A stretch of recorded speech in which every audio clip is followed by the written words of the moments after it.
G'day everyone, it's SDS SuperCoach, providing SuperCoach content for you. I'm here to present my round 19 review. I just want to quickly apologise first of all for no preview for round 19. I do apologise about that. I just ran out of time a bit, but I will show you what I did. To be fair, I didn't really do much, so that's one thing. Second of all, I am very happy to see that I have got my first. This is the first time ever I've got a total score in the top 1%. Extremely happy with that. And first time ever. So it's a good little milestone to get, I guess, with content creating and all that. So yeah, I really am happy with that. First time I've ever gotten a top 1% total score ever in this game. So take that for what you will, whether you think that's, if you want to do content creating, this your first time you hit top 1%, but I don't really care. So I'm just extremely happy with that. Anyway, so we scored 2,451, which is only 2 points more than what we did last week. But the big difference is we've gone up 617 spots in the season rank. We're now ranked 2001 with 3 trades left with 4 rounds to go. So I feel like I'm in a really good position. I think I'm now here to just make a late charge. Got a lot of good pods, in my opinion, into my side that should be able to finish the side strong. And I've tried my absolute best to get rid of any of the any premiums or fake premiums that aren't scoring that well. So that's what I've done. So yeah, let's head straight into the team. There's a bit to get through, so hopefully I can do this as quickly as I can. So, as you can see, George Hilt didn't play this week, so all I did was put Paddy McCartan on field, but we'll get to him. So first of all, with VC and the C, I chucked the VC on Brayshaw on Friday night because I just thought, you know what, looping the Richmond the side that's playing the Richmond midfield has actually worked pretty well for me as of late, but didn't this week, unfortunately, with Brayshaw, so... and then I just chucked this on Rory Laird. Fair to say, Rory Laird's going to be in my loop for the foreseeable future. Captain or vice captain, he's a guarantee in there because he'll rarely put a score below past 115. So, yeah. Okay, so let's get into the side. Sorry. So Jack Sinclair, 117. Solid score running off halfback. Didn't really watch much of the game, to be honest. West Coast and Guild doesn't really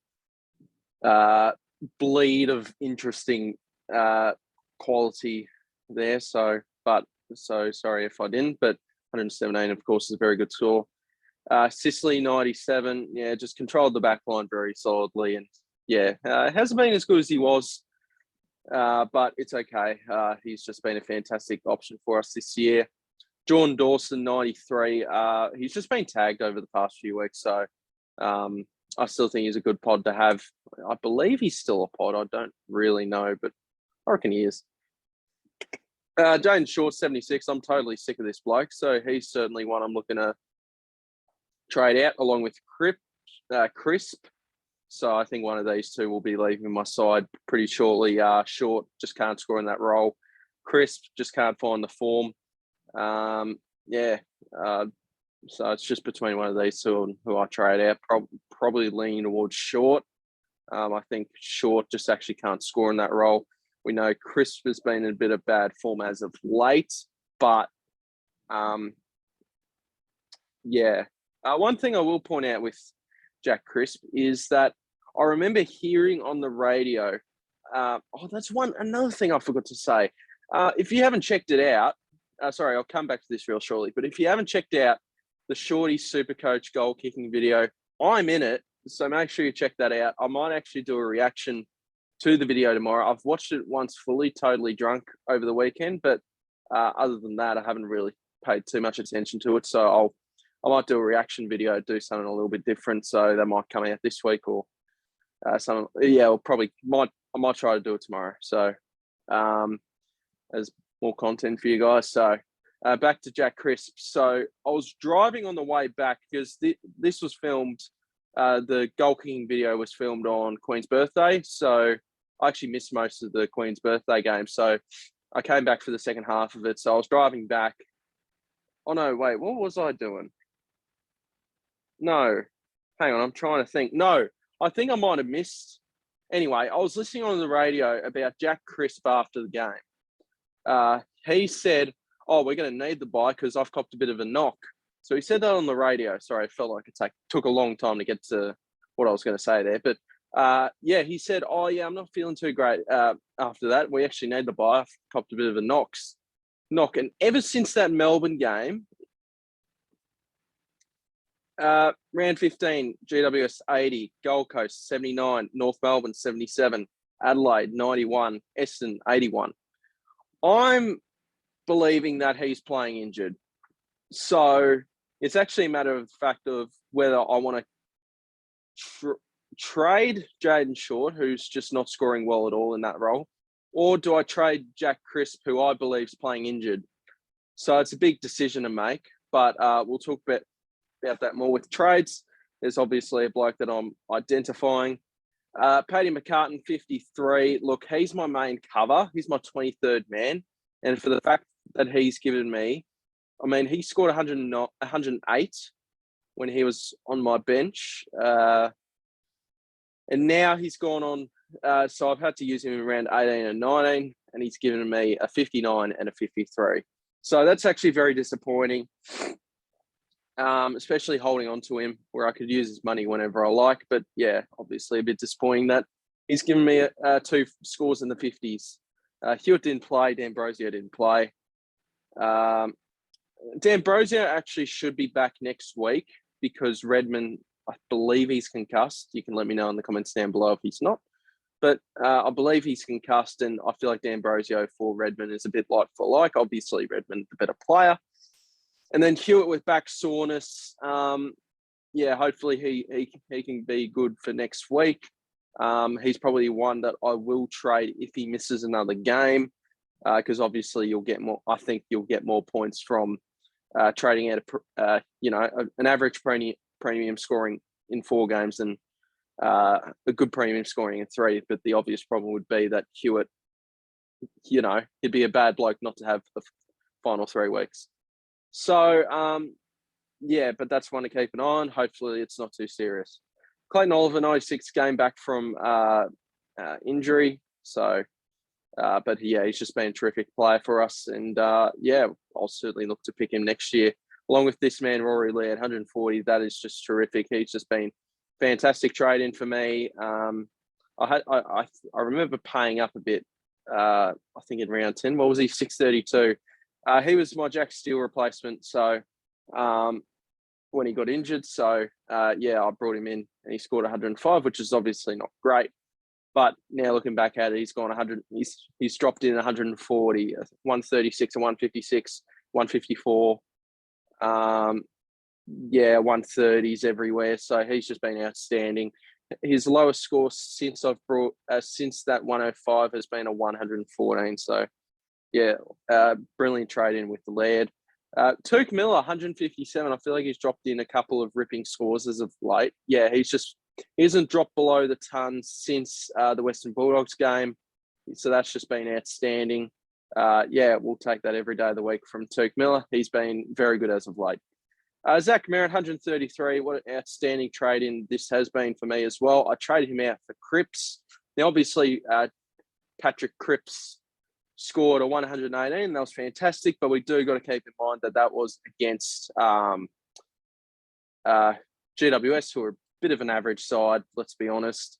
No Hewitt, Walsh on one ankle. So, and he got like 34 touches and kicked a snag, I believe, but only scored 118. So if that's going to be his ceiling for the rest of the year, I'm happy to bank against it. And Merritt still outscored him. So, yeah, so I will take that every day of the week. Obviously, I didn't get him at the lovely price of 520K, but I've had a 136 and a 133 from him so far in the 2 weeks of owning him. So that's just been fantastic. I look really red on camera. My bad. Lockie Neal with a 123, another solid Lockie Neal score. So we'll take that. Didn't watch much of the game. I watched a little bit of it, but I was more focused on the Dogs and D's game. Jack Steele, as I said, I didn't watch the game, but 143. He had 40 touches, I believe, so that was just fantastic for Jack Steele. So, yeah, well done to him. Very good player to have and good little pod to have for the rest of the year. Jack Mcrae, 95. Yep. Yeah, he's just not coping well with that Bulldogs midfield. Since it's so jam-packed of talent, so disappointing. But, yeah, maybe a bloke that we don't start next year, as crazy as that sounds. But, yeah, I think looking at Oliver, Laird, just two ripper options to start with. So, yeah. Andrew Brayshaw with a 79. I put the VC on him. He was the only disappointing player in my midfield this week. And, yeah, I think he's had a bad few weeks, actually. No, I'm wrong. Sorry. What's he done for me since entering my side? I'm trying to remember when I brought him in. I think it was here. 113, 135, 87, 134, 132, 96 and 79. Hopefully he can bounce back this week against the D's. Rioli came on as a sub for 21. Owens doesn't look like he's anywhere near the side, and Anglin's out for the year. Shrek scored me a 93. I think he's just been going smoothly without being outstanding, but that's okay. I think it's just a positive to have two ruckmen standing, to be honest. If you can just have two ruckmen playing each week, I think that's handy. I still think Darcy and Witts are a good combo. Maybe not Witts. Yeah, it looks like he's going to have a pretty average rest of the season. Ever since that Adelaide game, ever since the bye, he's just dropped in a 68, a 63, a 78, and an 86. An 86 isn't the worst score in the world, but he hasn't clearly met up to the standards that he has been delivering for owners, earlier in the first half of the year. So Marcus Bonsenpeli, back-to-back banging scores, 161. He's gone 181 and 161 in the past couple of weeks. Outstanding from Bont. He's a handy vice-captain option, in my opinion, over Mcrae, over Dunkley and all that. So, yeah, outstanding again for Marcus Bonsenpeli. Canelio with a solid score of 106. Parker with a 98. He's dropped off over the past couple of weeks, so that's been a little bit disappointing. But I feel like he's just, his past 5 weeks, 75, 98, 113, 92, 98. Hasn't been shocking, but hasn't been outstanding, of course. And Tim English with 122. Finally good for him to get a gripping score as being an owner for him. We've been super patient with him. He's dropped in a 51 here. He's dropped a 90. He's been out for a couple of weeks. But with 122, that is just good to see. English give owners a bit of love after going through a bit, with being out for a couple of weeks. And I'll tell you what, you've got to be some brave bastards from early on in the season to be holding on to him for 6, 7, 8, 9, 10. He was out for 5 weeks. And I brought him in heading into round 12. So, yeah, it was good for English to get a good score. Brody, 95's dropped off a bit. I think Fife's affected him a tad. Yeah, the last month he hasn't, 5 of the last 6 games, he's only put in 1 ton. So it's been a bit disappointing. But I don't think there's anything wrong with my forwards. I know how disappointing Josh Dunkley has been as of late. The past 3 weeks, he's been shocking. And I think they said he's had a bit of soreness. So I wonder whether it actually does sound like he's actually not going to finish out the season very well then. So, but there's really not much point trading him out. Everyone's got him, so not that big of a deal. Judson Clark probably won't play for the rest of the year, and Dirkson's just my loop. And Teakle will look to come back to the side soon. So what's everyone doing? Everyone's trading out Jaden Short. Fair enough, 8.5. Yeah, I think I'm going to trade Short over Crisp this week. McCartan, there's no point. Hewitt, if he's out again this week, I'll probably trade him and then maybe trade. I'm not sure if I'd be able to do that. Like, what I was thinking is, okay, I may as well tell you. I really want Tom Stewart. So that would mean maybe trading Hewitt to Stewart and then maybe finding a way. No, that wouldn't really work, would it? Because that'd get me down to 0 trades with 3 rounds to go. That wouldn't be an ideal situation. But Jaden Short, a few people are trading him out. Crisp, McCartan, Hewitt, if he's out for another week, he's probably gone for Stewart. And D'Ambrosio, look, he's going to play, I believe, this week. In my opinion, he should play. So just keep an eye on the selection table with no Redman. So hopefully he does play. Tom Stewart, 20% of bringing him in. Okay, that is a lot more than I thought. So he's certainly a guy that I should probably look at. Well, he's the bloke I am looking at. Jai Cully, yeah, he's got a break even 106. Break evens and all that don't really matter at all. It's all about cover. And Jai Cully, I think he scored, I think, an 83. No, what has it been? A 90 and a 76. So that's been two really good scores. And yeah, he's going to provide good midfield cover for if you want to trade him in. Max scored 9.6. Yeah, this bloke's going to be quite dangerous not to have, of course, because Witts is looking very average, and then Darcy's only going okay with it being terrific. Harry Himmelberg, yeah, terrific role. What did he even score? I thought he had a good game. Yeah, 130. It's actually a very nice score, but I am going to lean towards Tom Stewart. And Rowan Marshall, what did he score? Only an 88 as the sole ruck. So that's very interesting why people are still bringing him in. What's his break even? Yeah, it's honestly a bit surprising that this many people are bringing in Marshall. Look, I'd go after Gawn if you could. Okay, so what are going to be my trades for this week? Well, if Hewitt is out, then he's going to go.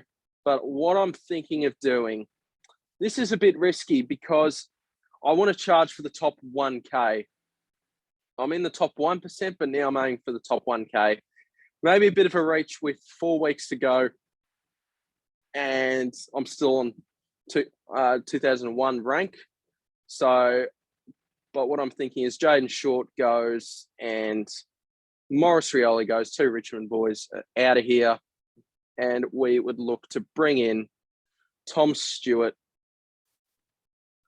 who I've been dying to own for the rest of the year, and Jai Cully would be my 2 blokes that I'm looking at bringing him in. This would leave me with 46K in the bank, which is actually half all right. It's not empty, but obviously if I want to bring in Tom Stewart, this would require 2 trades. But he's just going to be so handy, I feel like, for the rest of the year for blokes that have over-traded and whatnot, just to get Jaden Short out the side. Jack Crisp, I know I'm holding on to a bloke who I believe is currently injured and playing injured. So, but Jaden Short's 470K instead of 460 for Jack Crisp. And I think, at least he's still playing a half-decent role, Jack Crisp. So, so Tom Stewart would come in. Look, I'm just going to bring Hewitt on. McCartan can go into the forward line because I believe D'Ambrosio can be cover here as he should play this week. Jai Cully's good cover here in the midfield. And yeah, look, I'm actually very happy with my side. What's everyone else doing? Bailey Smith, what did he score? 113. Sorry, I should be looking here. Elijah Hollands, look, yeah, you just came in a bit too late, unfortunately, Elijah. So you're not going to be a relevant rookie. So yeah, in terms of captain and vice captain, Laird is guaranteed. Am I going to put in as my captain or vice captain? Let's have a look at all the blokes at the minute that are in current good form and that I'd consider. Zach Merritt against North Melbourne is very tempting. That's very tempting against North. That's very interesting. So you got Zach Merritt. Who's Oliver got? Freo Friday night. Not sure how I feel about that. Neil against Richmond is very tempting. How did he score on the MCG against Melbourne earlier in the year? 111. So nothing outstanding. So, yeah. Who else we got? Yeah, you got Laird. Who's Gold Coast got? Gold Coast have got West Coast. That's very interesting. Yeah, against the Eagles. Yeah, okay. That's good to know. Jack Steele's got the Hawks. Look, I think I'm going to go Steele. Steele's in ripping form at the minute. Hawthorn's midfield isn't exactly grouse. And easy to score points against. So I'm going to go Jack Steele, a 140. Oh, he could get tagged. The whole McGuinness. McGuinness loves tagging players. And Finn McGuinness did tag Jai Simpkin this week, who only got 14 touches. So actually, I might skip on Steele. Is there anyone else I could consider? I mean, they might tag Sinclair instead of Steele. Gee, that's tough. Look, I might just avoid St Kilda, so I avoid the McGuinness tag. Sicily isn't really VC material at the minute. Bonsenpeli, who have the Dogs got? The Cats at GMHBA, not sure if I trust that. Other than that, yeah, look, I'm leaning towards chucking the VC on Laird and chucking the C on either Merritt or Miller. Miller can drop a little bit of an average score every now and then. So I put the C on him when I went to the Gold Coast Adelaide game on my holiday, and he scored 100. That did kind of scar me a bit, I won't lie. And that's been...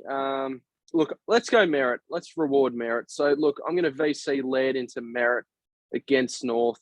That's always a dangerous situation doing the 440. Oh, wait, hang on. Can I? Port play really early. I mean, I guess I can take the emergency off someone. Like, who don't we think is going to play? I don't think Judson Clark will play. I don't think Angwin will play. GWS play pretty early again.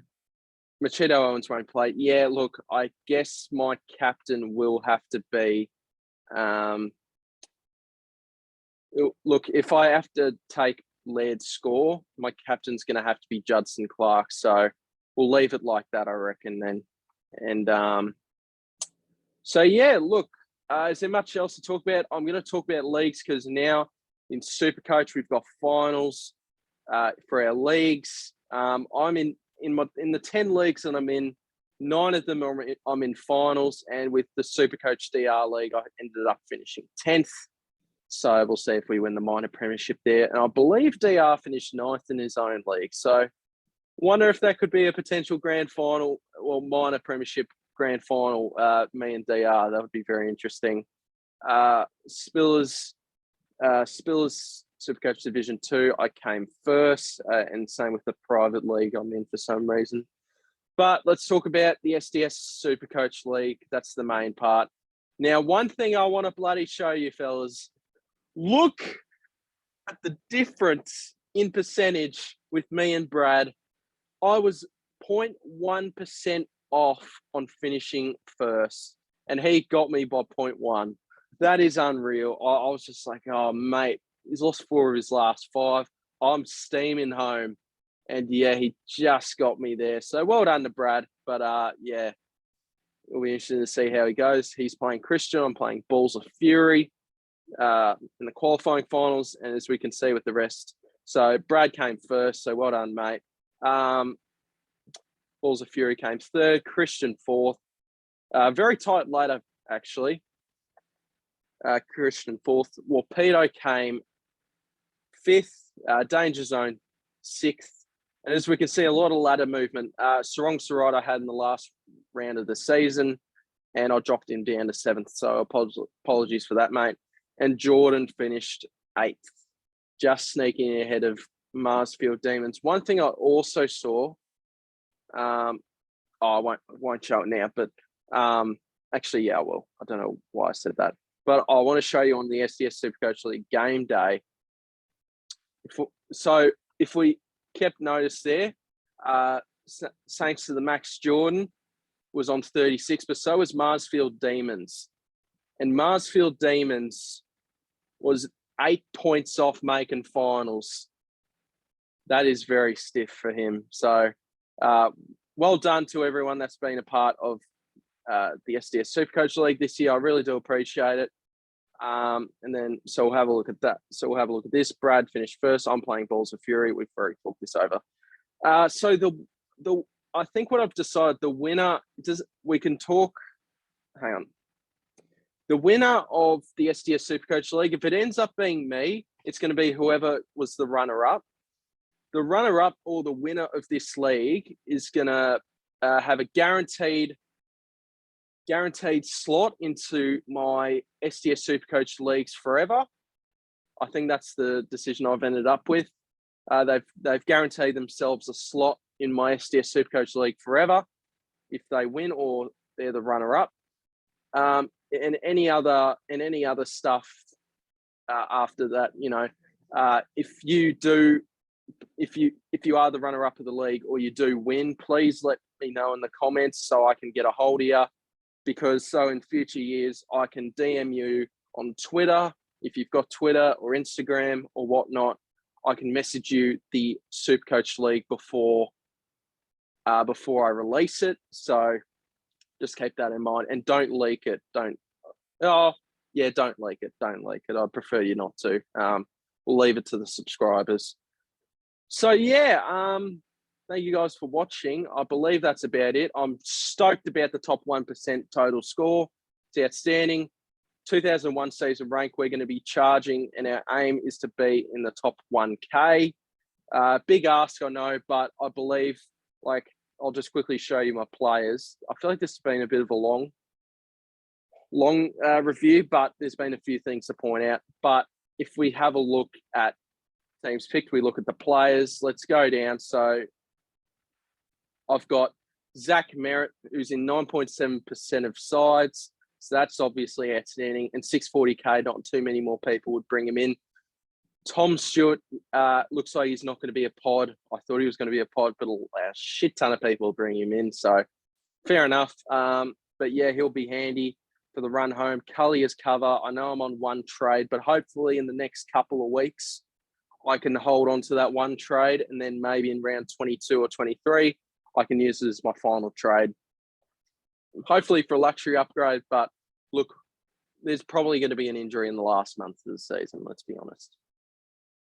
Shrek with 13.6% of sides. I don't think too many more people will bring him in, considering Gorn is hot topic at the minute.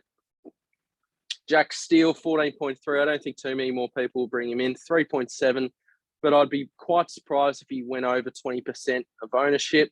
Rory Laird, still at 18%. That's unreal and at a ridiculous price.